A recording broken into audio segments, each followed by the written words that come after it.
Everybody knows each other, everybody moves away, everybody tries to follow, everybody seems to care, everybody wants to succeed, everybody seems to fail. And I got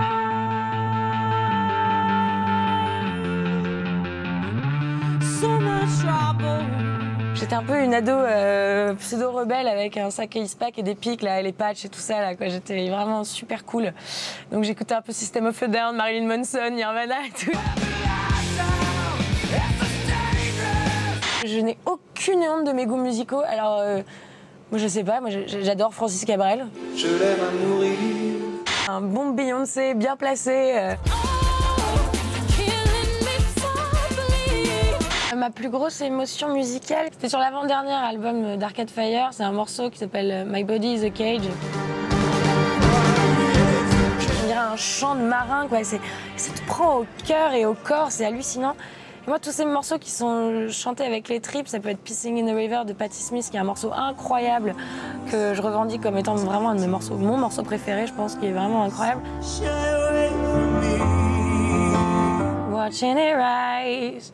Tattoo finger, I'm slave, I'm free. Where do you come in? Hope you come soon. Na, na, na, na, na, na, na, na. Je sais plus, c'est come back. Take me back. Et là, il y a tout un espèce de, il y a des chœurs qui rentrent et tout avec la voix de Patti Smith, écorchée vive. Enfin, bon, c'est vraiment ce que j'ai essayé de faire sur l'album. C'est de chanter tous mes titres avec conviction et avec énergie et me mettre dans des étapes pas possibles pour le faire, parce que je pense que dès qu'un morceau est interprété avec rage ou joie ou tristesse ou avec un sentiment vraiment profond et réel, c'est là où une chanson prend toute son ampleur.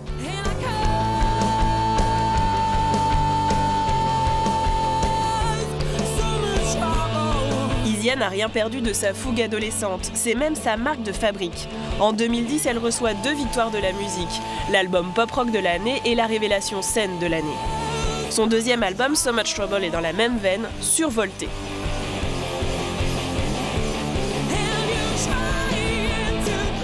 Dans mon sens, je suis rebelle, où j'essaye de rebeller les gens contre la morosité, surtout en live. Et ça m'excite à fond là, de enfin pouvoir rejouer devant un public et tout ça, parce que la musique, c'est ça à la base, c'est la partager en live avec des gens et ressentir les émotions instantanées en fait.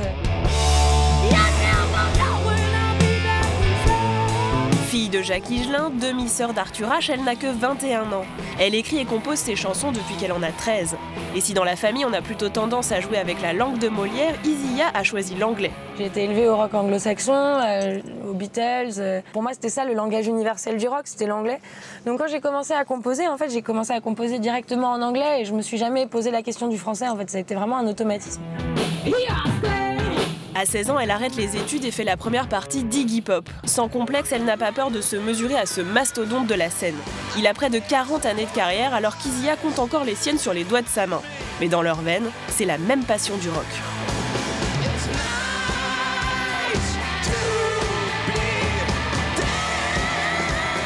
Avec cette même énergie, Isia s'est aussi lancée dans le cinéma. En mars dernier, elle a tourné dans le dernier film de Patrick Mill, Mauvaise fille.